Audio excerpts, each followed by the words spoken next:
Fala pessoal, tudo bem? Estamos iniciando mais um episódio do nosso podcast Obras Inteligentes. E se você trabalha com construção civil, gestão de obras, tecnologia, planejamento, esse episódio foi feito para você, certo? E hoje estamos aqui também com essa figurinha carimbada aqui no nosso podcast. O Jairon Barros, CEO da Mentor Construção. Como vai? Tudo bem? Show. Bem, gente, hoje nós vamos conversar sobre os desafios que toda obra enfrenta, boas práticas que geram resultados e como a tecnologia pode transformar a rotina do seu canteiro. Vamos lá? Excelente. Toda construtora deseja crescer, e crescer com sustentabilidade é um dos grandes desafios, né? Tem alinhamento de pessoas, de processo, de tecnologia. E a gente está trazendo aqui hoje o Rodrigo, que está passando por toda essa transformação na Tostes, e ele vai falar um pouquinho para a gente como é que tem sido isso. Vamos bater um papo bem gostoso aqui. Então, fica à vontade, Rodrigo. Se apresenta para a gente aqui, para o público te conhecer. Fala um pouco da tua história, como que a Tostes nasceu. Fala um pouquinho para a gente aí. Inicialmente é um prazer estar aqui, né, com o Jairo, e assim, literalmente se tornou um mentor para mim, não só com a plataforma, mas ele como pessoa, além de grande amigo. Eu sou construtor no estado do Rio, já há alguns anos, né? A história da minha empresa, ela começou com meu pai lá no final da década de 80, bem amador, fazendo umas casinhas, sempre com uma segunda atividade. Então, apesar da gente ter essa raiz na construção, a gente nunca fez de forma profissional. Então, meu pai sempre teve uma segunda atividade, então ele teve de tudo um pouco, desde escritório de despachadoria, restaurante, clínica, tudo, já teve distribuidora, justamente pela complexidade da construção civil, né? É um mercado de ciclo longo, altamente sensível com variáveis econômicas, então ele sempre teve a construção, às vezes como primeira, às vezes como segunda atividade. Em 2008 ele acabou falecendo, né? Na época eu estava com 23 anos, eu estava no último período de faculdade, de administração, com ênfase em finanças. E ele estava fazendo 6 casas na época. Foi uma morte assim que acabou sendo meio traumática, né? Porque foi de repente. E eu voltei, né? Morava no Rio, capital, né? Sou do interior, de Volta Redonda. Eu acabei voltando, trancando a faculdade para assumir essas obras, né? Não entendia nada de obra, até porque eu estagiava no mercado financeiro, mas tinha que continuar ali, honrar os compromissos, né? Dessas 6 casinhas. Tinha casa vendida, tinha funcionário e tal, né? Não podia simplesmente abandonar, além de dar o apoio para minha mãe, que era muito jovem na época, minha irmã e tal. Então, abracei a causa da construção. Infelizmente, no segundo semestre de 2008, eu me matriculei novamente na faculdade. Então, eu ficava de segunda a quinta, Volta Redonda, sexta eu estudava e consegui formar. Aí fomos galgando degrau a degrau, né? Depois eu comecei a fazer alguns predinhos, sempre com capital próprio. Depois eu entendi a lógica da incorporação, comecei a incorporar um prédio por vez, comecei a fazer SCP para capitalizar, comecei a construir com apoio à produção da Caixa. Então, assim, acabou que a gente profissionalizou muito essa parte da incorporação, de venda, de financiamento da produção em si, que foi o que permitiu a gente crescer. Só que, assim como meu pai lá atrás, acabou que a nossa gestão de obra continuou amadora. Então, quando a gente foi crescendo, fazendo múltiplos prédios, estava ali com 4, 5 prédios, crescendo sem estrutura, muito no feeling, né, eu que fazia as viabilidades, controlava a obra, né, minha irmã controlava o financeiro e sempre deu certo. Porém, quando o mercado ficou um pouco mais complexo, as obras mais complexas, a gente cresceu sem estrutura e veio o fenômeno do Covid, onde a inflação de custos ali acelerou de uma forma exponencial, e na época a gente estava com praticamente tudo vendido, a nossa empresa acabou se desorganizando bem. Então, sofremos uns baques ali que até então nunca tinham sofrido nesse nível, né? Que foi aí que eu conheci o Jairo e a gente começou essa parceria, essa amizade e começamos a pensar mesmo em profissionalizar a gestão de obra. Ô Rodrigo, O que e você, falando, né, da tua história, como começou, né, que foi, com a perca do teu pai ali, que você depois assumiu, e você falando, né, como que era lá atrás, assim, que era algumas obrinhas, algumas casinhas, até onde vocês já chegaram hoje, dos empreendimentos que vocês já entregaram, assim, eu vejo que vocês já tiveram uma evolução comercial, de construção de marca, né, muito forte, isso é bem importante, né. E quando a gente passou a fazer esse trabalho juntos, que foi agora falando da gestão operacional das obras, né, que aí é uma transformação, que é processo, pessoas. E falando dessa transformação, Rodrigo, o que que tem sido, até hoje na história da Tocha, o maior desafio nessa operação? O que que você vê que onde é que dói mais, assim, onde é que é mais difícil de transformar? O que que é o grande desafio?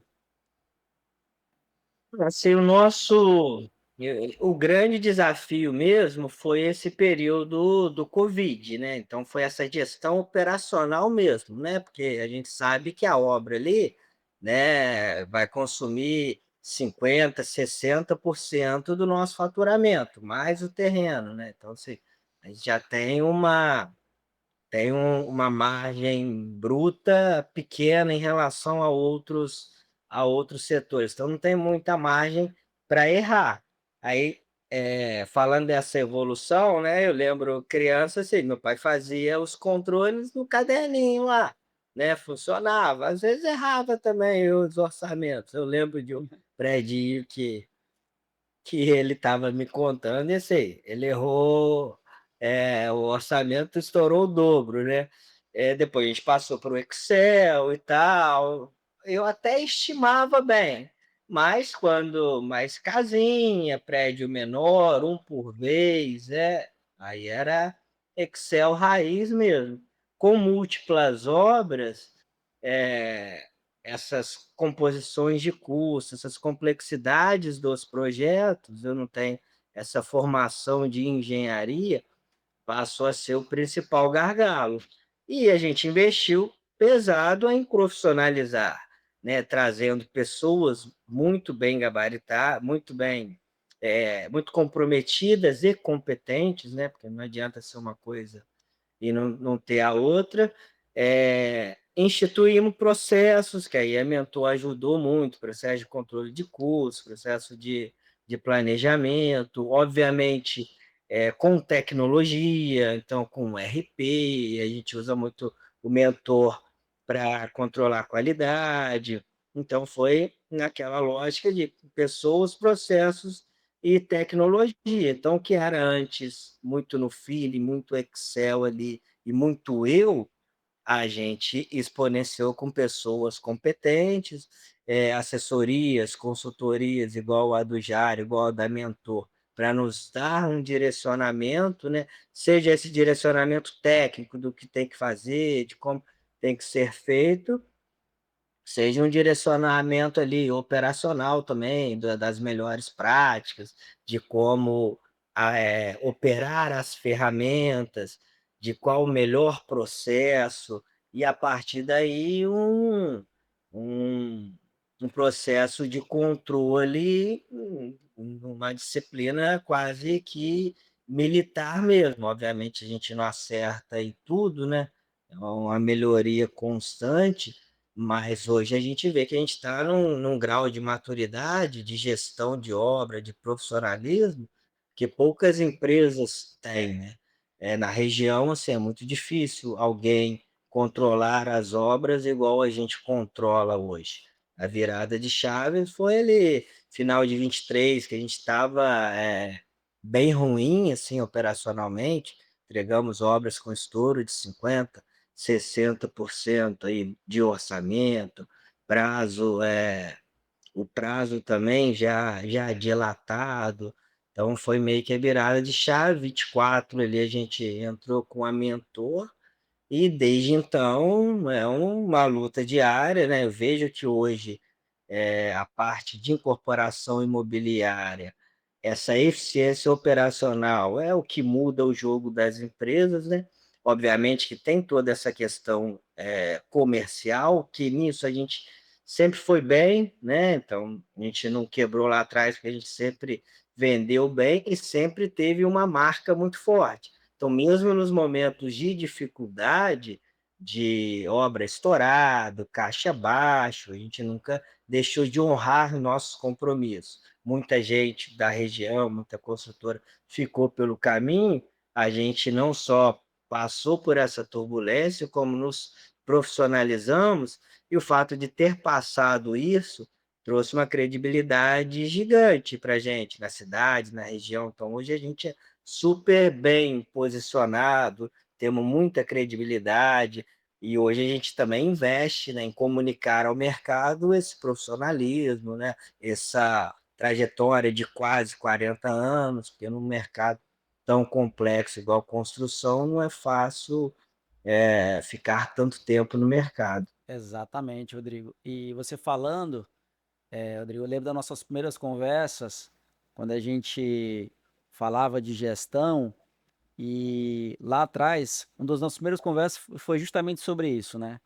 Gestão envolvendo ali tecnologia, pessoas, até que a gente falou do organograma, né, Rodrigo? A gente precisa estruturar os setores, estruturar o setor de suprimentos, estruturar o setor de qualidade, de planejamento e inserir a tecnologia nesse meio, né? Tanto é que aí a gente indicou na época para implantar o Cienge também como RP, então esse processo já entrou, e aí as obras passaram a fazer solicitações de compra no Cienge, a ter o orçamento de custo ali, né? Tanto é que nesse primeiro momento de orçamento, a gente plantou a cultura de elaborar o orçamento, né? De pensar junto, porque isso é um desafio também.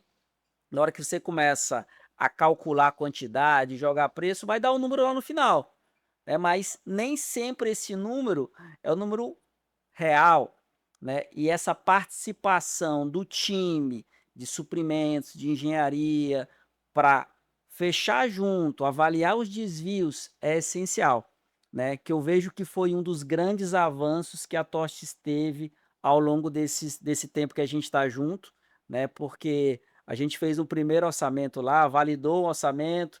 Esse orçamento hoje é a obra que vai ser entregue esse ano, né?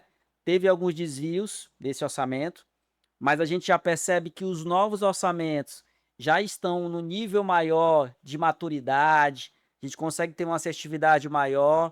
Mas me fala, Rodrigo, um pouco mais sobre esse desafio no fechamento dos orçamentos. Qual assim, que pega, assim, o que hoje é importante para Tostes, que não era feito antes, e qual foi a virada de chave desse momento de elaborar um orçamento mais detalhado, que a gente chama de orçamento meta, né? Fala um pouquinho desse processo aí.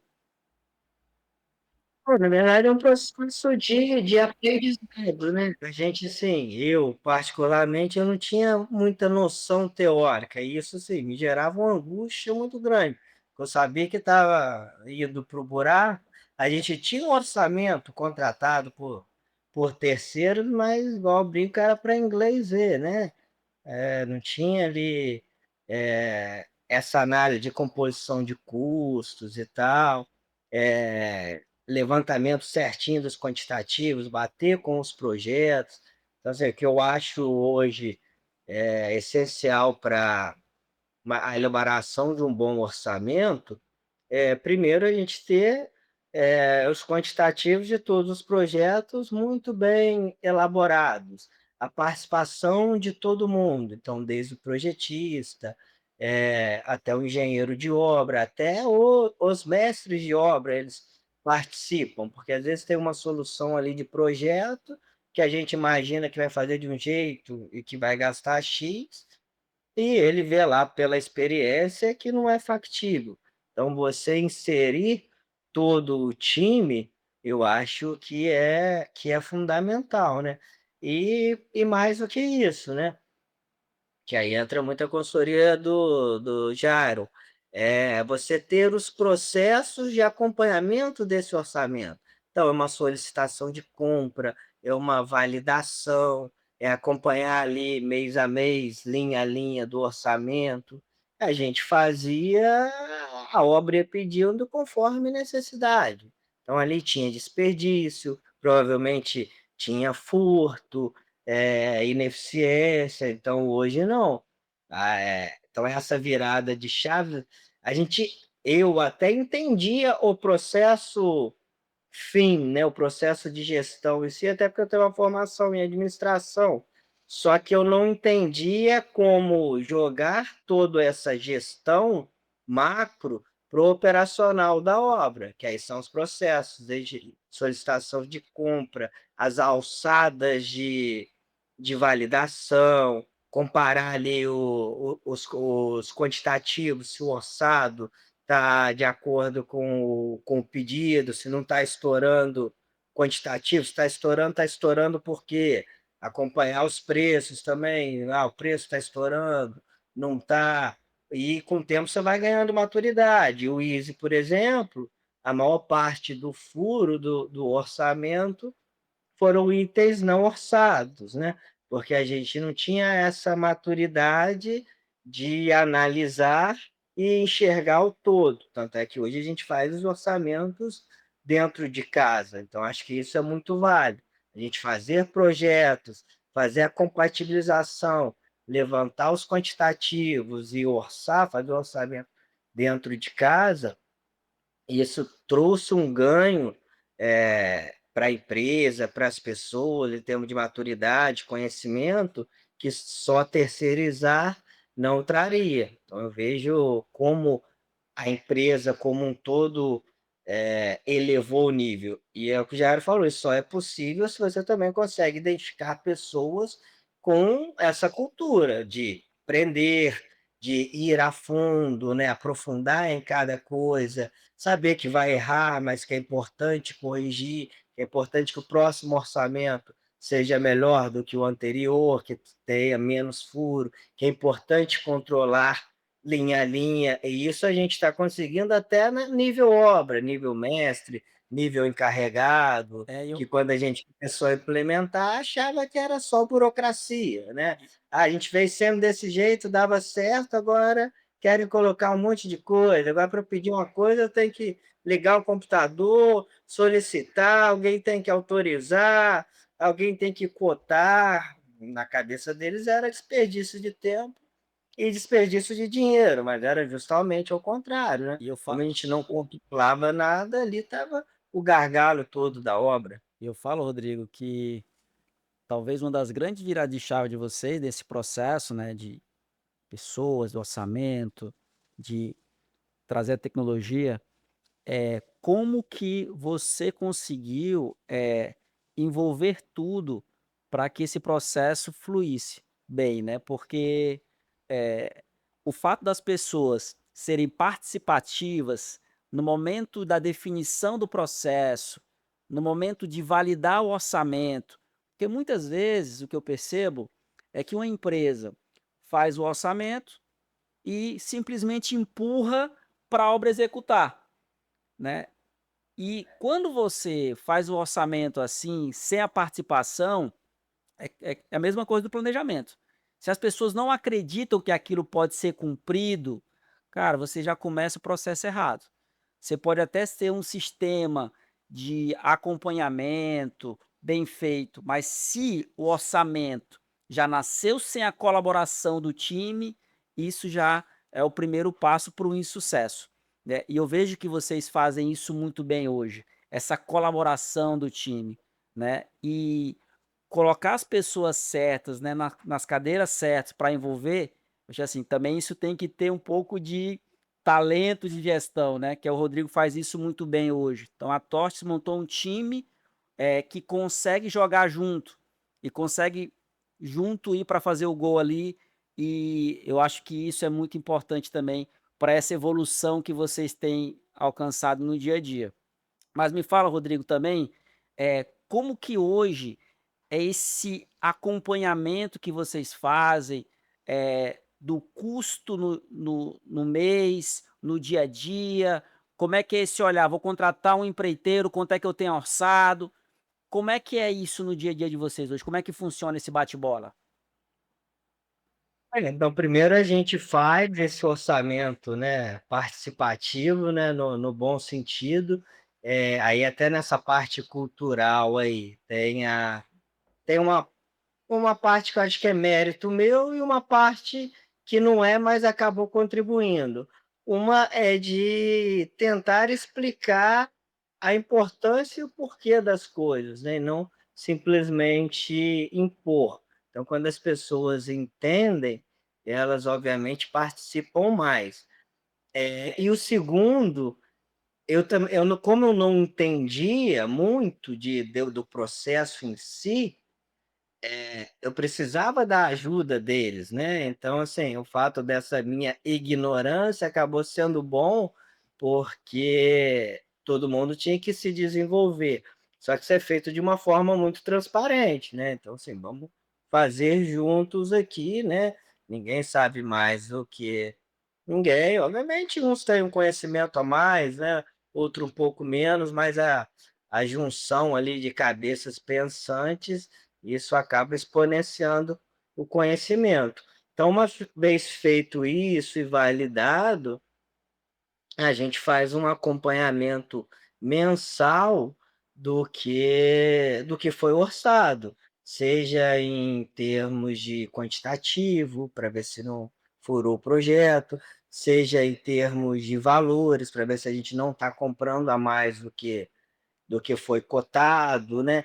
Essa parte de contratação, por exemplo, a gente tenta ficar sempre dentro do orçamento, então o time tem esse comprometimento, né. Algumas contratações são feitas pela própria obra, né, pelo engenheiro gestor da obra, algumas pelos suprimentos, mas independente disso, todo mundo tem na cultura que a gente tem que fechar no mínimo abaixo do que está ali. Ah, sempre é possível? Não, nem sempre, né, tem inflação de custo, a mão de obra sobe, né, mas a gente sempre vai buscar o que está orçado ali para pelo menos, na pior das hipóteses, empatar. E antes isso não era claro para a empresa, entendeu? A gente tinha um número macro ali, né, igual eu falei para inglês ver, mas a gente não sabia quanto que a gente pode pagar por cada insumo, por cada serviço.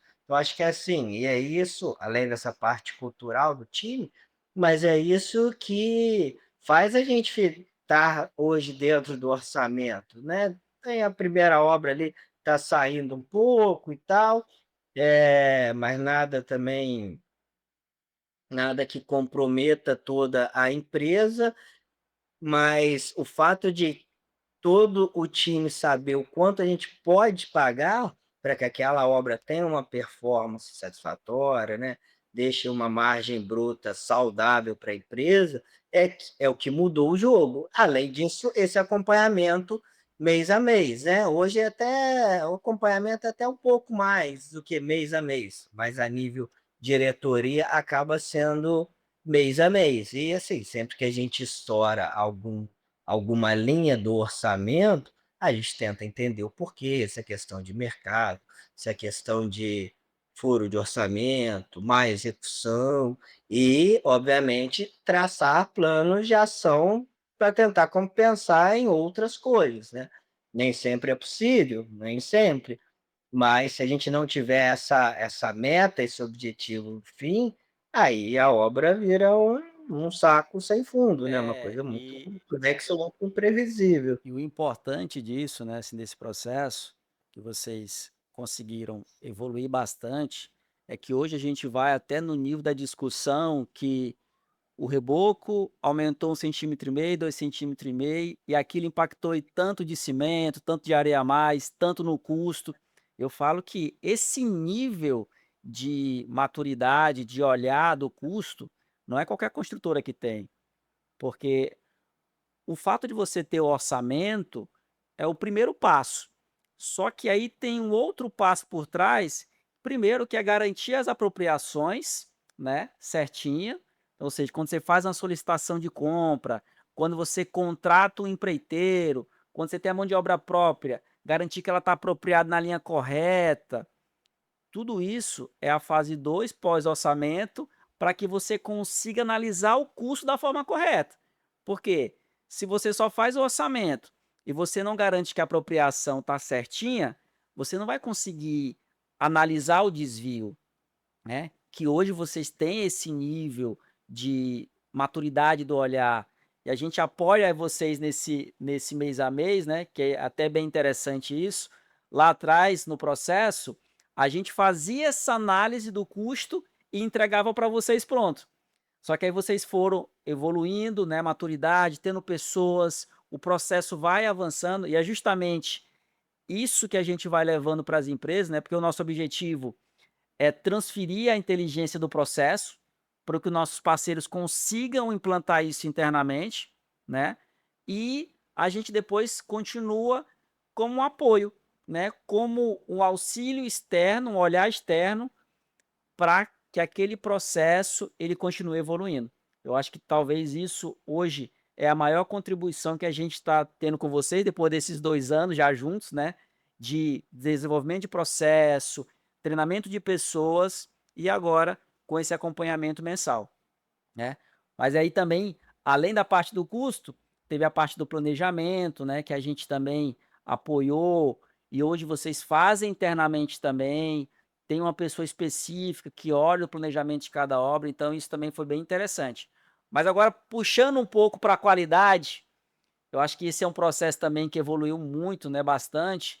E a gente vai ter isso agora na entrega do Easy 2, né, que é a primeira obra entregue com esse processo de qualidade, com essa maturidade ali. Claro que todo o processo ainda cabe uma evolução e está evoluindo, mas eu acho que também essa foi uma grande transformação nos últimos 2 anos, né? Então me fala um pouquinho, Rodrigo, como é que é esse processo hoje? Como é que acontece o controle de qualidade lá dentro da obra? Como é que, quando tem uma não conformidade, como é que as pessoas tratam? Como é que vocês têm esse olhar hoje desse processo dentro da Tortius? Fala um pouquinho para a gente. Hoje a gente tem, né, não tínhamos, né, mas um manual da qualidade, então ali tem todo o procedimento, como deve ser feito, então a gente está treinando todos os empreiteiros, todos os funcionários, né. Temos as FVS, que são as fichas de verificação de serviço, então toda vez que, acaba um serviço, vai lá, estamos com uns estagiários muito bons, né, tem uma coordenadora de qualidade que supervisiona os estagiários. Então eles vão lá, preenchem as FBS, colocam no aplicativo, no mentor, e a partir dali, são as tratativas, né, de correção, então tem os prazos para serem corrigidos, mas mais do que isso, né, a gente até brinca aqui, o ideal é que já pegue antes de ter que quer corrigir, né. E isso vai gerando índices para a gente, vai gerando uma inteligência ali de, melhoria de processo, de o que dá certo, o que não dá certo. Então, assim, isso foi uma virada de chave também, até na minha cabeça, que a gente tende a achar que não, eu vou implementar um setor de qualidade, é só acabamento, tudo tem que ser perfeito, e isso vai gerar, prejuízo, mas é o contrário. O setor de qualidade é justamente para garantir que os serviços sejam feitos como tem que ser, sejam fiscalizados, alguém passou ali, então assim, a gente não paga um empreiteiro, se não tiver uma fiscalização e tiver o cheque ali da qualidade que está conforme, né, se estiver não conforme, a gente trava pagamento até arrumar. Então isso vai disciplinando os empreiteiros, os prestadores de serviço, a fazer da forma correta. E é aquilo, né, se você faz uma vez só, acaba custando mais barato. Então a gente tinha muito problema com o retrabalho. Isso gerava um custo que a gente não conseguia nem medir, né, além da ineficiência ali, né, aí do planejamento em si, né, de não produzir com a velocidade que deveria, o nosso retrabalho era muito grande. Então, hoje, o setor de qualidade, ele atua justamente para que a gente tenha o menor índice de retrabalho possível. E quando tem, né, que obra sempre tem as não conformidades, corrija da forma que gere o menor prejuízo possível, seja responsabilizando algum empreiteiro, ou seja porque corrigiu rápido, né? Porque se você espera o prédio ficar pronto, espera os moradores, os clientes mudarem. É igual eu brinco aqui, às vezes um joelho mal colocado, né? Quanto que custa isso para corrigir durante a obra? Sei lá, centavos, dependendo do joelho.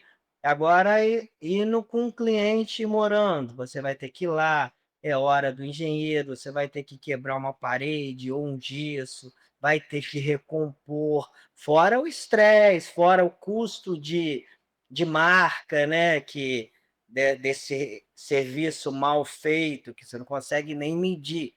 Então é aquele princípio, né, de um livro que até o Jaron gosta também, né, que é esqueci o nome, Gestão de Alta Performance.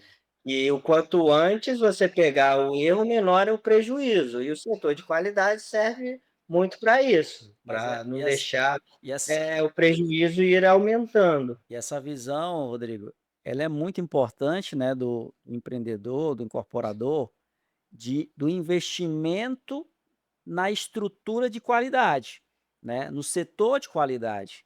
Porque muitas vezes a empresa acha que vai contratar uma ferramenta e eu sou fundador da Mentor, diretor, eu falo muito sobre tecnologia, né? Que a tecnologia ela transforma, mas a tecnologia sem processo, sem as pessoas ali instruídas, treinadas, ela não vai conseguir ajudar, né? Então, esse olhar do investimento em pessoas, em processo de tecnologia, isso junto é o que é importante para que, de fato, aquele processo tenha sucesso, né? Você consiga evoluir, consiga ter eficiência. E com relação a isso, né, aqui na Tocha foi bem interessante, porque a gente entrou desde a elaboração das FVS, dos PES, né, que é o procedimento de execução de serviço, porque a Tocha precisava construir algo de processo, era um processo novo, que não tinha ainda, e a gente precisava implementar tecnologia, mas sem esquecer do processo, né, das FVS, de como que era feito, e aí isso também foi bem colaborativo, né, porque a gente elaborou as FVS, elaborou os PEs, validou isso com o time de engenharia da TOSS, e eu falo, isso é só uma fase, porque aí depois vai aparecendo as FVS de serviços novos, procedimentos novos, e a empresa tem que estar estruturada para conseguir ir no desenvolvendo isso, porque aí é um processo vivo. Vai mudar, vai evoluir, né? E hoje todo esse processo ele é feito através da tecnologia, mas teve todo um processo lá atrás que foi feito, né? E vocês fazem muito bem isso hoje, né? Tem até a historinha lá dos empreiteiros, né? Que se acaba forçando o empreiteiro a evoluir. E isso é bom para o mercado, né? Porque quando você começa a pegar no pé do empreiteiro, ter a não conformidade, vai travar o pagamento dele, a medição dele, né? Por conta daquela não conformidade, isso é importante. Porque assim, às vezes, só a consciência de que o cara tem que fazer certo, muitas vezes não funciona. Então, quando você traz essa questão do pagamento, de reter, muitas vezes isso influencia de forma positiva para que o processo ele flua bem, né? E a gente percebe que na Tortes está existindo essa evolução dos empreiteiros, né? Lá atrás, no começo, tinha uma dor de cabeça maior. Eu falo que essa dor de cabeça sempre vai existir, porque se você relaxa em qualquer processo, ainda mais com qualidade, setor de qualidade, você vai acabar tendo um retrocesso dos teus resultados. Então, assim, o controle, a auditoria, eu falo, não pode ser no final do mês, tem que ser diário, né? Qualidade a gente faz todo dia, né? Não é só um dia. Então eu percebo também que isso, né, foi uma grande evolução de vocês, né? De treinar, de desenvolver as pessoas e principalmente trazendo um empreiteiro como um parceiro, que é como vocês veem, como vocês enxergam, né? Que desenvolveu o parceiro também, né? E que eu vejo que vocês estão fazendo isso muito bem, né, Rodrigo? Esse a gente até teve uma mudança, né, no processo de qualidade, que assim, que antes os estagiários ali, eles ficavam muito subordinados à coordenadoria de qualidade. Aí é o que você falou, às vezes perdia o time ali, então ficava muito mais olhando o que tinha que ser corrigido do que em tempo real para não deixar fazer errado. Então hoje a nossa coordenadoria de qualidade, ela está muito mais no intuito de auditoria. E a qualidade ela está subordinada ao engenheiro, não subordinada 100% para não comprometer ali, né? Porque ele quer produzir e tal, por isso que tem o setor de qualidade como auditor. Mas o fato da gente ter dado essa liberdade, subordinação para os engenheiros gestores da obra, a gente ganhou essa eficiência de controle. Então, hoje consegue ver muito mais em tempo real. E assim, e no final das contas, o gestor da obra ali, ele também quer que a obra seja entregue com qualidade, porque é a imagem dele, ele sabe que um retrabalho vai impactar em um aumento de custo, né? Então, assim, ele vai ser mal avaliado, né? A gente tem programas de bonificação, então ele sabe se estoura o custo, ele não vai atingir a meta dele. Então, também, óbvio que para isso, assim, você tem que ter pessoas super comprometidas, né? Senão a pessoa vai querer mascarar ali. E é o que eu falo também, né? No processo de custo, por exemplo, essa parte da apropriação que você estava falando, que é um trabalho muito grande, né? Às vezes braçal. Mas é o que eu sempre digo, isso não é um fim em si mesmo, é só um meio, né? É um meio para quê? Para a gente analisar e tomar melhores decisões. E isso sempre foi claro na minha cabeça. O que não era claro era como eu ia chegar nesse meio, como que eu ia fazer eh, tecnicamente mesmo, montar o processo, aonde apropriar, qual linha orçamentária criar, como seria o processo de solicitação de compra, quem ia controlar, né, parte do organograma em si. Eu até tenho uma facilidade de achar as pessoas boas, engajar ela em objetivos comuns. Mas às vezes, como eu não sou tão técnico, o como fazer ali que era muito penoso, a gente ficava batendo cabeça, né?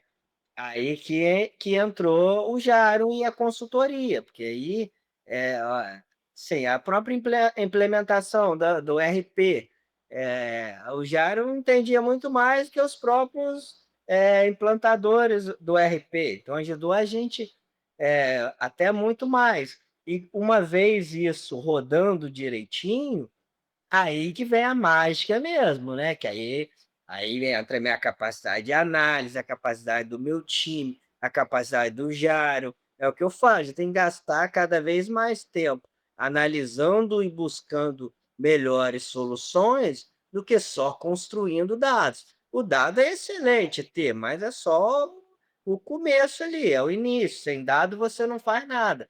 Mas se você parar ali, é só a vaidade tecnológica, né, a vaidade empresarial. "Olha, eu tenho a minha obra aqui na palma da mão, tá, mas e aí, eu estou ganhando eficiência? Eu estou melhorando a cada obra? Estou melhorando a minha margem?" Senão, assim, todo o trabalho é muito braçal, muito maçante, mas não gera resultado em si. Aí entra a tecnologia, né, já porque aí a tecnologia exponencia isso. Ela ela facilita a obtenção de dados. Então, uma vez facilitado, você pega essas pessoas gabaritadas, inteligentes, competentes e coloca elas para pensar o processo, pensar onde pode ganhar eficiência, o que errou, o que pode melhorar. Aí a gente vê, né, uma mágica acontecer. Há 2 anos atrás eu não imaginava que a gente chegaria nesse nível de gestão, né? Aí entra um pouco da minha ansiedade, quando começa e você vê que está apropriando errado e não está ganhando eficiência, você se frustra um pouco, mas quando você olha para trás, você fala: "Pô, nunca que eu imaginei que eu ia conseguir controlar tão bem as coisas". E hoje, assim, eh me toma menos tempo, então o meu setor de engenharia, ele vai pelas próprias pernas, as minhas intervenções são muito pontuais e realmente para ganhar eficiência, coisas que eu sou bom de pensar ali, então isso dá como empresário, assim, dá uma satisfação É. muito grande para a E gente. contando um pouco, Rodrigo, de como é que acontece essa rotina, né, falando assim dos indicadores, das análises, a gente hoje tem com a Tostes uma reunião mensal, né, que é a reunião gerencial de indicadores, e é uma reunião que a gente passa a tarde inteira discutindo os números da obra, discutindo qualidade, planejamento, custo, né. Mas para chegar naquela reunião e ter os números redondinhos, ainda assim, né, mesmo com todo o processo, tecnologia, ainda tem um antes que é validar, que é checar, né, porque eu costumo dizer assim, processo de tecnologia é muito importante, mas no meio ali vai ter uma apropriação errada, alguma coisa que não foi lançado. E se você só pega o dado do jeito que está no sistema e não vai fazer uma análise mais profunda, você muitas vezes está analisando um número que não tem nada a ver, né? Então, esse trabalho de auditar, de checar, isso é importante para que quando a gente vai para a reunião, a gente tenha um número mais preciso, né, mais redondo, né. E hoje essa reunião gerencial, vejo que se tornou, né, importante, né, dentro das rotinas da Tocha, Rodrigo. Eu queria que você me falasse um pouquinho, o quanto que essa rotina, engaja o time, né, pro movimento da meta, dos resultados, o quão importante são essas análises, gerenciais mensais na cultura da Tostes hoje?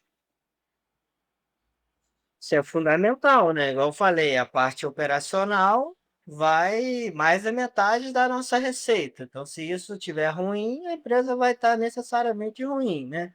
O princípio para ela estar boa é que o operacional esteja bom. E essa rotina nossa, né, cultural ali, né, de ter essa análise, é o momento que a gente para, analisa, vê, então, eh onde a gente joga luz a problemas que não estão sendo, enxergados até então, né, aonde um engenheiro, às vezes, tem uma solução para uma outra obra, aonde a gente consegue extrair o melhor da análise, do Jaro. Então só que além disso, essa rotina mensal ela desdobrou em várias rotinas semanais. Então, assim como a gente reúne com os engenheiros, vê obra a obra, linha a linha, com o pessoal da Mentor uma vez por mês, os engenheiros eles não querem chegar nessa reunião com a obra ruim. E aí, assim, ali vamos botar assim, onde eu fico por dentro de tudo que está acontecendo em todas as obras. Mas o pessoal sabe que para chegar ali com os números bonitos, não basta olhar uma vez por mês. Então tem reuniões semanais, né, do engenheiro com o mestre de obra, com o estagiário, com a equipe da mentor também, às vezes em problemas pontuais, às vezes para validar os números. Então, desdobrou uma cultura de análise constante dessas rotinas de controle, de melhoria constante. E o nosso desafio, assim, né, é que essa rotina da engenharia ela ser exponenciada para toda a empresa, né? Porque nós somos uma incorporadora, né? A engenharia é só uma parte, tem a parte financeira, tem a parte comercial, tem o marketing. Óbvio que o peso, o grande peso sempre vai ser a engenharia em si, né, no operacional, mas hoje as novas guerras, né? Óbvio que assim, no diário eu falo, você está sempre cobrando, controlando o custo, qualidade, não pode baixar a régua, mas as minhas novas guerras é chegar nesse nível de profissionalização, de análise, de controle, de cultura e até um pouco autonomia desse setor em todas as áreas da empresa. Excelente, Rodrigo. E eu sei que vocês estão com num grande desafio novo aí, né, já tem alguns meses que vocês estão construindo, a questão da gestão financeira, um olhar mais, eh, digitalizado também, com os dados mais precisos, para analisar o resultado ali por uma visão mais financeira. Me fala um pouquinho, Rodrigo, como é que tem sido também esse desafio e para você como, né, empreendedor da incorporação, o quanto que essa construção da análise do fluxo de caixa é impactante para o negócio hoje? Fala um pouquinho, assim, desse desafio e o que que você, assim, espera ao final dele, desse processo, quando você conseguir atingir esse máximo do processo do controle financeiro. Tiago, assim, nós somos uma incorporadora, né?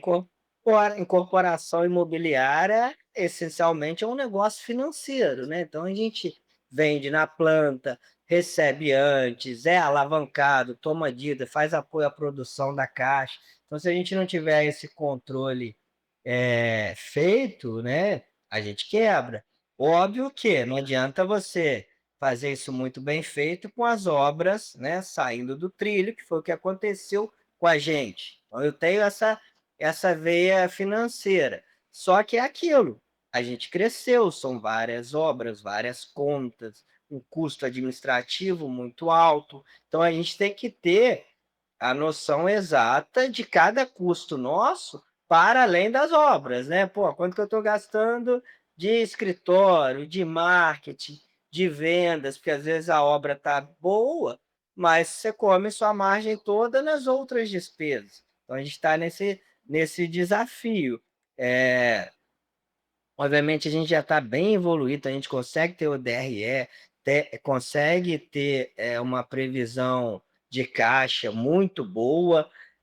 Ainda falta alguma coisinha para ser é, 100%, 100% nunca vai ser, mas vamos botar ali 95%, 98% automatizado, muita coisa ali acaba sendo um pouco manual, mas é aquele processo que a gente passou lá atrás. Assim como tem as apropriações de, de obra, tem as apropriações nos planos financeiros, tem algumas particularidades financeiras, às vezes é mútuo entre obras, tudo isso é difícil controlar. Então, agora a gente conseguiu equalizar tudo, te entendeu aonde que tem que apropriar cada linha, então a gente está conseguindo ter uma leitura de DRE, de fluxo de caixa, te digo aí, com 90% de assertividade. Assim, questão de poucos meses, um ou dois, vai ser praticamente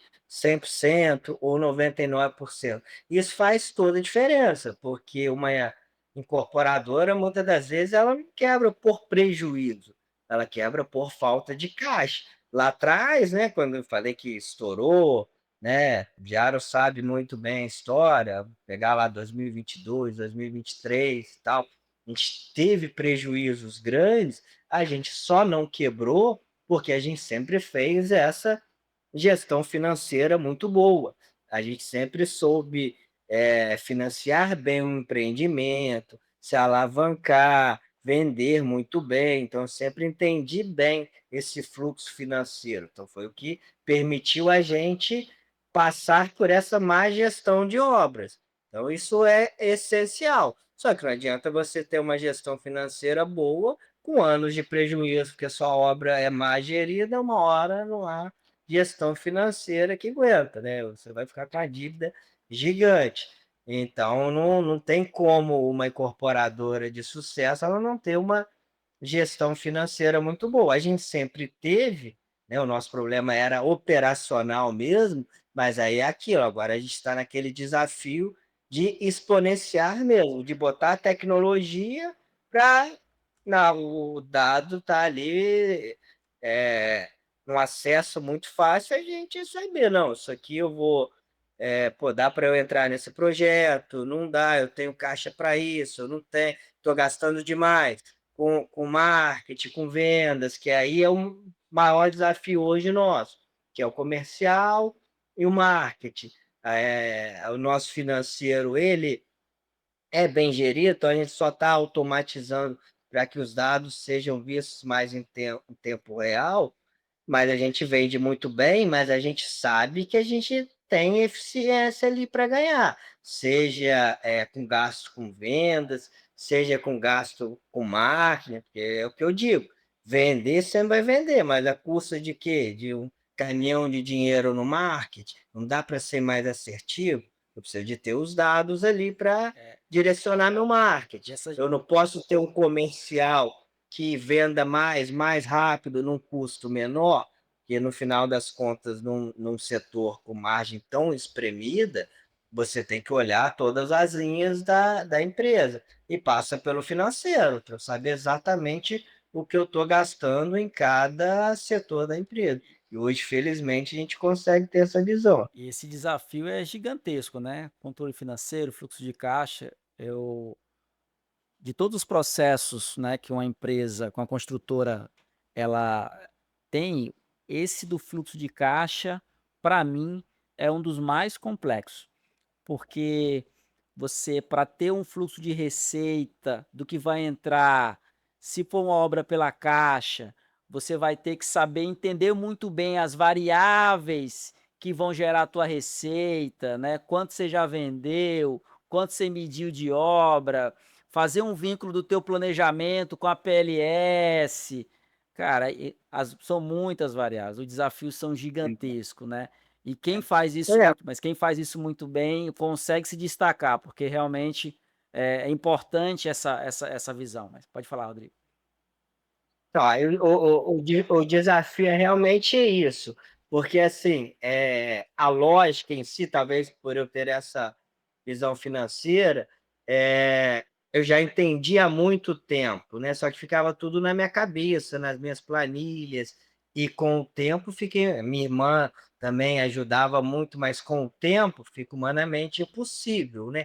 Aí entra naquele desafio operacional nosso hoje do financeiro, é o operacional mesmo, não é nem o estratégico. É como você vai conseguir conectar, tirar as informações do Cienge, né, conectar com o nosso planejamento, com o da Caixa, né?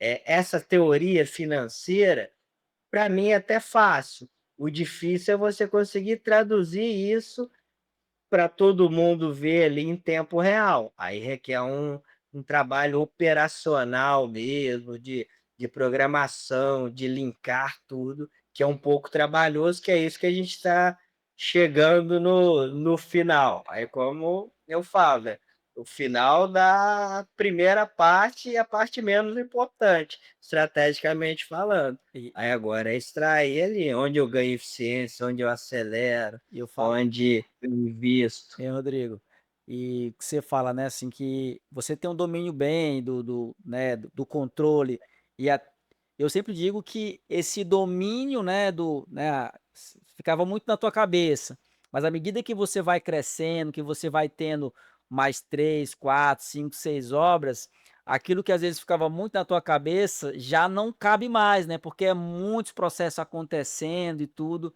Eu acho que essa visão, né, que você teve lá 2, 3 anos atrás, de começar a estruturação, pensando no crescimento, é essencial para onde vocês estão hoje. E eu vejo que desse processo, Rodrigo, uma das coisas que você vem fazendo, né, para acelerar é contar com consultorias, né? Eu vejo que você tem uma consultoria de marketing, uma financeira, tem a gente ali na parte de engenharia. Me fala um pouco tua visão sobre consultoria hoje, né? Eu sei que tem até a consultoria ruim, né? Aquelas que não vão entregar, mas vão ter aquelas boas, a gente, né? Por exemplo. Mas fala um pouquinho de assim, quanto que isso tem sido essencial, né? De acelerar esses processos dentro da Tortes hoje.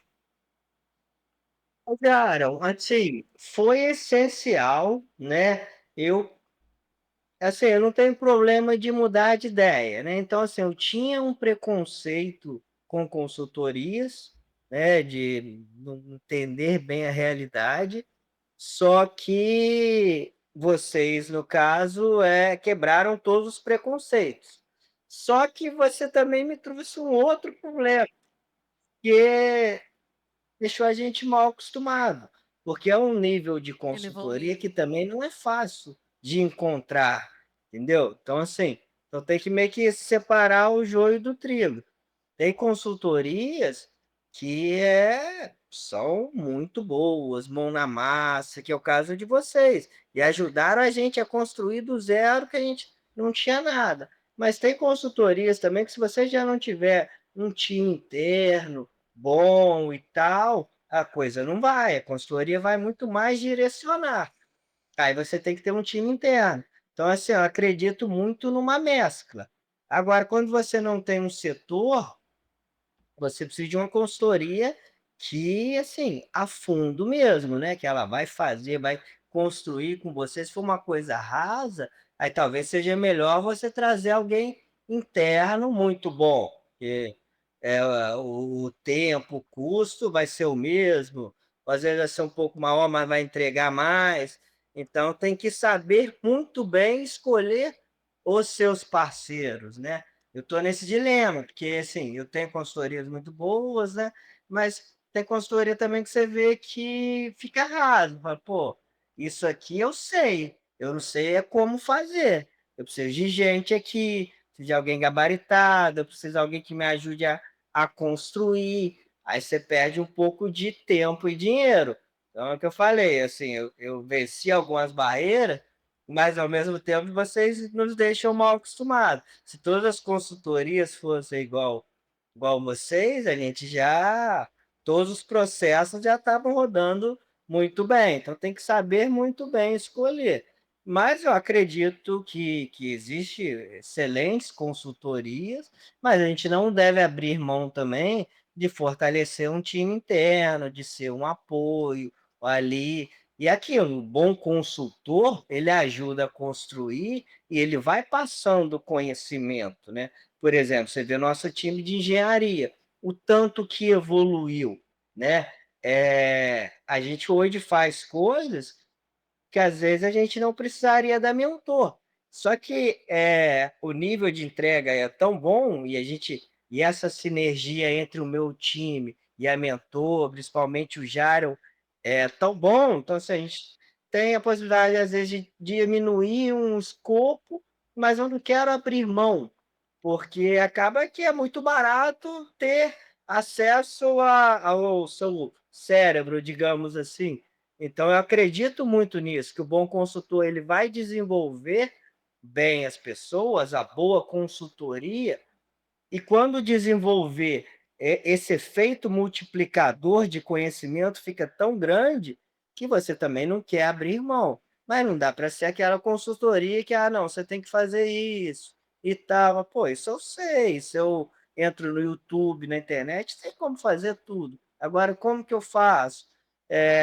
Me dá o caminho das pedras aqui, o mapa da mina, faz comigo, a quatro mãos. Essa é que eu, pelo menos para nós, né, pequeno, média empresa, eu acho que tem que buscar consultorias assim, empresas gigantes, aí funciona, você tem que fazer isso, tem que fazer aquilo, já tem um time tão grande que vai fazer. Mas para nós meros mortais, fala, Não, beleza, isso aqui eu sei, mas vamos fazer comigo? Aí funciona muito bem. Não, excelente, Rodrigo. Mas vocês já não estão tão pequenos assim não, hein? Já estão indo para 6 empreendimentos simultâneos. É isso que eu Isso ia até falar um pouco dos números aqui deles. São mais de 1.100 unidades lançadas, mais de 900 unidades construídas e entregues e 9 lançamentos nesses últimos 5 anos. São números expressivos, sim, realmente não são mais tão pequenos. excelente, Rodrigo. E o melhor disso, assim, é crescer sempre dói, né? É difícil você crescer e não ter desgaste.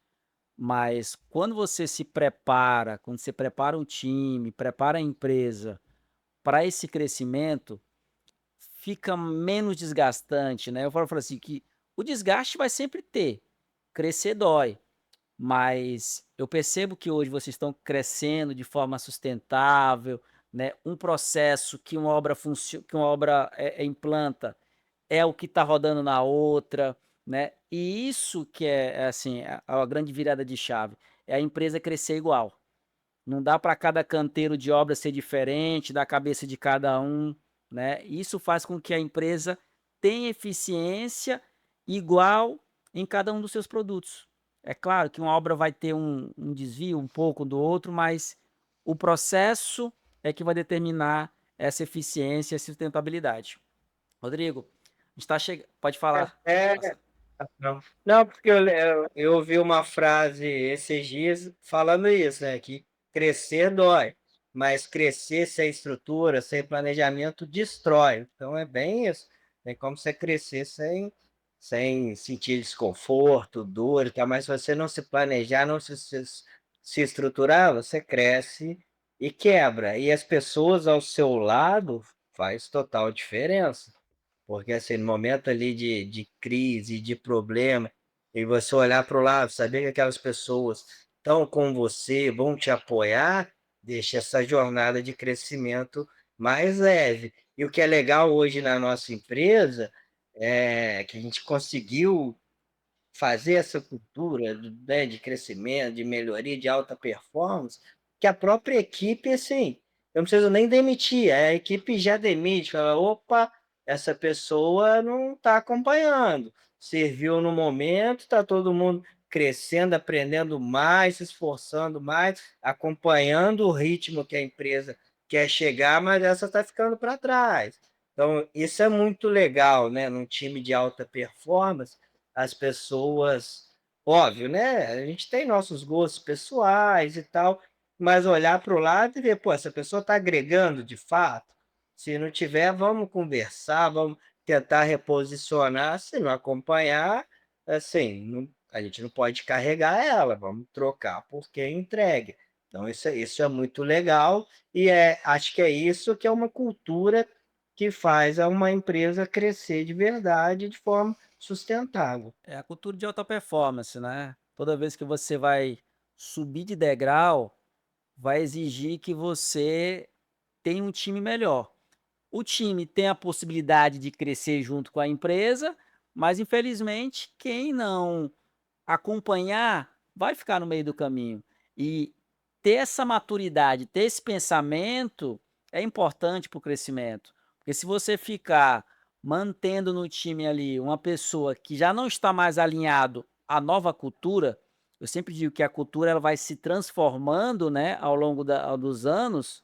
é, Você não vai conseguir ter aquele time compacto, de alta performance, pensando em resultado o tempo todo.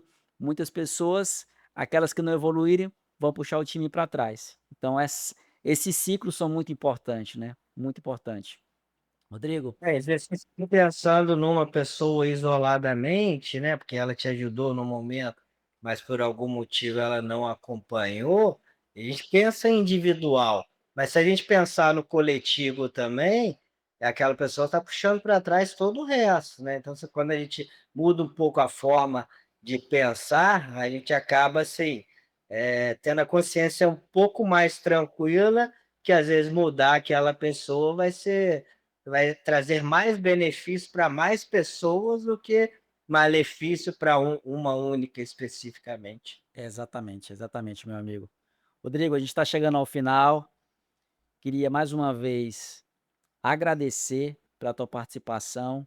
Esse papo aqui bem transparente, bem aberto, é muito importante. Agrega também para outras empresas que estão passando por essa fase, né? E você poder abrir um pouco da Tostes, falar um pouquinho dos desafios. Cara, eu queria te agradecer, né, por isso. E desejo sucesso para a Tostes. É sempre um prazer trabalhar com vocês, né? Assim, vendo lá atrás, né, como a gente iniciou, onde a empresa já está hoje, que já conseguiram evoluir. Eu sinto a satisfação imensa em ver e participar desse crescimento. Espero que a gente continue crescendo, evoluindo juntos, né? E aí passa a palavra para você, que você quiser trazer algo para uma empresa, né? Alguém que está te ouvindo, vai ouvir esse podcast depois, que para você é importante como empreendedor, como incorporador. Coisas que você faz hoje que você não fazia, que para você mudou todo o jogo na administração da TOTS, para a gente fechar. Cara, durante muito tempo eu negligenciei essa gestão operacional, né, trazer engenheiros bons, ter setores, ter processos muito bem delimitados e paguei um preço alto, né. A gente já está aí há algum tempo, você sabe da história, a gente, quase quebrou, assim, né, por dizer, porque a gente foi crescendo, negligenciando a gestão de obra, uma hora cobrou o preço. É um setor complexo, ciclo longo, né? Você tem que ter vendas, ao mesmo tempo você é sensível com taxa de juros. Então, assim, se você não controlar a sua obra, né, uma hora a conta chega. Então, assim, eu acho que o meu erro maior como empresário foi ter negligenciado isso, né? E talvez ter negligenciado pessoas nessa gestão média também, que ficava tudo muito comigo. Eu enxergava isso muito mais como custo do que investimento. Então, hoje eu vejo que é um investimento. O meu time de gestão custa muito mais caro? Custa, mas e o quanto que eu economizei de obra, né? A gente sabe o quão pesados são os orçamentos. Então, assim, se pudesse dar um conselho, seria esse: não negligenciar a gestão de obra, não negligenciar pessoas boas, né? Engenheiros bons, comprometidos, tentar colocar essa cultura de controle, cultura de dono, que cada centavo importa. Obviamente você tem meios, você bonifica ali, cada um vai ter sua estratégia, mas buscar pessoas assim e cercar de pessoas que possam agregar, seja consultoria do Jário, da Mentor, seja, né, um outro tipo de profissional. Esse olhar externo também é muito bom. E como incorporador específico, né, você tem que olhar muito a parte financeira, né, ter uma reserva ali na medida do possível, estar muito atento a esses ciclos, né. Então, esse seria o meu conselho para principalmente quem está na parte da incorporação. Em relação ao bate-papo, é sempre um prazer, né? Assim, não é muito diferente do que a gente faz diversas vezes, né? Que apesar, igual eu falei, apesar de você ser consultor nosso, né, me tornou também um amigo, né, às vezes até psicólogo, né. Às vezes eu mandei mensagem: "Pô, Jara, eu não aguento mais, estou com esse problema e tal". E eu lembro de uma frase sua, você falou assim: "Pô, o covid matou um monte de empresa e de pessoas. Você não morreu, você não quebrou, então é Deus te dando uma outra oportunidade". Eu trago isso até hoje, né, então seria também mais um conselho aí, parafraseando você, de não desistir. Se a gente está vivo, tem chance, tem esperança, né, não perder a ambição ali de buscar o sonho. Nós somos muito ambiciosos no sentido bom de querer fazer, querer conquistar, muito mais do que o dinheiro em si. E esse papo aqui é super prazeroso, porque, assim, a gente já tem isso diversas vezes, hoje a gente só gravou, então é Por trás sempre um nos prazer. bastidores, né? Oi? Nos bastidores esse papo já rola bem, né? Já, já, no telefone, de WhatsApp, a gente troca essa ideia, não com esse nível de profundidade, passando por diversas coisas, né, mas a gente Sempre um problema troca por muito vez. em relação a tudo. Então é sempre um prazer conversar, seja gravado, seja por telefone. É Então só isso. tenho a agradecer a parceria da Mentor como empresa, né, ao Jairo, a figura do Jairo mesmo, porque aí é um mentor meu pessoal e um grande amigo. É esperar, podia ser ao vivo, né, porque a gente acaba se encontrando pouco, mas eu estou para fazer uma visita aí, com certeza vamos ter oportunidade. E é isso, agradecer por essa parceria e eu vou continuar aqui nessa profissionalização de todos os setores, busca por crescimento e conto com vocês aí para que a gente possa fazer uma história bonita aí. Excelente, Rodrigo. Não tenho dúvida que vocês vão continuar crescendo, vão continuar evoluindo, principalmente porque a liderança, né? Você com essa cabeça aberta para trazer novas coisas, né? Pensando em novos processos, em novos desafios, buscando conhecimento o tempo todo, né? E principalmente conseguindo construir um ambiente onde as pessoas querem ficar, que isso é importante. Eu vejo que todo mundo que trabalha dentro da Tostes, né, hoje trabalha dando sangue de fato ali, né, todo mundo comprometido e ao mesmo tempo feliz, porque eu falo, às vezes você está pressionando as pessoas para entregar resultado e muitas vezes aquelas pessoas elas estão desmotivadas porque aquilo ali não faz sentido muito para ela. Então, encontrar essas pessoas, colocar elas juntas, trabalhar, conseguir tirar o máximo delas, isso é um grande desafio que você faz isso muito bem. Parabéns, e por isso que eu acredito muito que vocês vão crescer muito ainda a nível de Brasil, né? E é sempre satisfação fazer parte disso. Mais uma vez, obrigado pela parceria. Obrigado hoje por ter participado de um dos nossos episódios do nosso podcast. É um grande prazer aí. Obrigado. Fica com Deus aí, vocês todos. Amém, Obrigado. você Grande também. abraço. Até mais. Sim. Bem, gente, esse foi mais um episódio do nosso podcast Obras Inteligentes. Agradecer mais uma vez o Rodrigo aí, diretamente de Volta Redonda, no Rio de Janeiro. E você também, agradecer que ficou até aqui. Espero que esse bate-papo tenha trazido insights valiosos. E convidar para as pessoas curtirem, né? Esse episódio, compartilhar e seguir a gente nas redes sociais, @Mentor Construção. Facebook, Instagram, TikTok. E é isso, gente. Até o próximo episódio. Obrigada. Tchau, tchau. Obrigado, Rodrigo. Até Tchau. mais. Tchau. Tchau, tchau. Tchau.